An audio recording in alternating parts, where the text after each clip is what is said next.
ছিল বাংলাদেশের প্রধানমন্ত্রী হওয়া নয়, অন্য আরেকটি দেশের তিরস্কারী মুখ্যমন্ত্রী হওয়াই ছিল তার স্বভাব।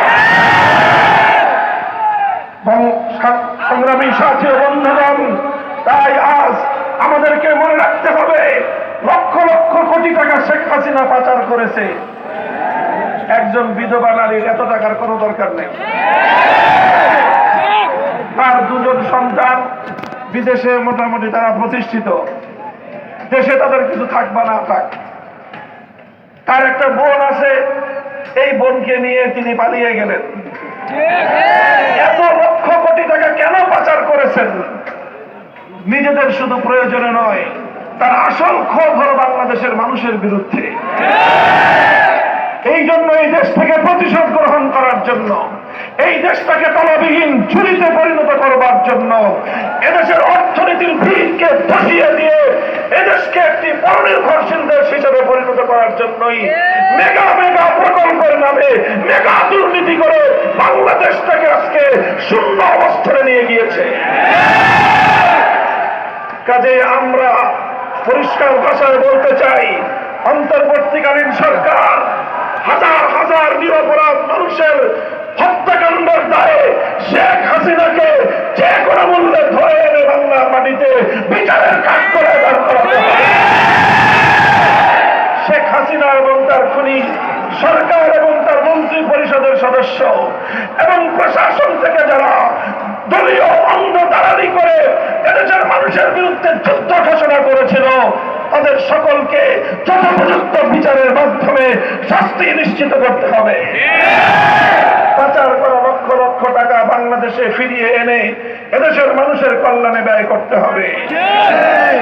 আওয়ামী লীগের আরেকটা রাজনীতি ছিল, রাতের অন্ধকারে সংখ্যালঘু হিন্দু বৌদ্ধদের উপর কালনাগিনী হয়ে ছবল মারা আর দিনের আলোতে ওঝা হয়ে থাকতে আসা।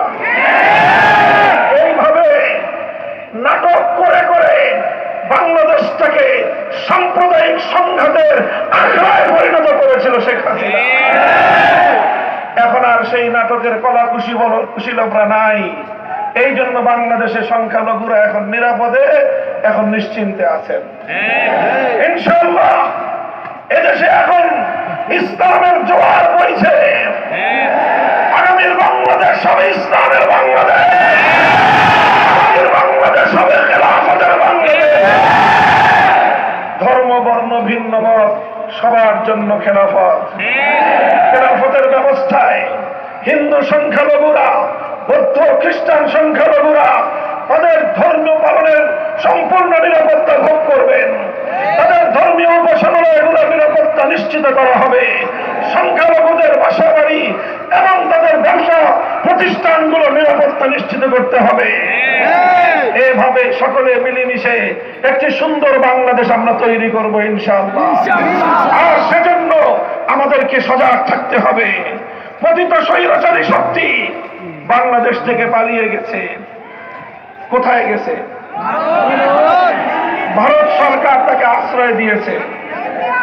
দেওয়ারই কথা, কারণ 15 বছর ভারতের এজেন্ডা বাস্তবায়ন করে বাংলাদেশের বিরুদ্ধে ষড়যন্ত্র করেছে শেখ হাসিনা।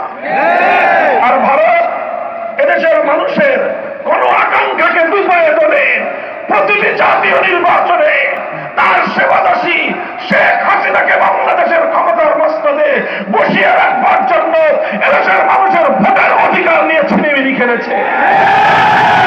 সারা আন্তর্জাতিক বিশ্বের সামনে বাংলাদেশকে ছোট করে রাখবার সমস্ত আয়োজন ভারত করেছে। আর এই জন্য শেখ হাসিনা তাদেরকে যে সার্ভিস দিয়েছে, এখন সেই সার্ভিসের বিনিময়ে তাকে কিছুটা আশ্রয় দিতেই পারে। আমাদের সরকারের কাছে স্পষ্ট দাবি থাকবে, আন্তর্জাতিক আইন অনুযায়ী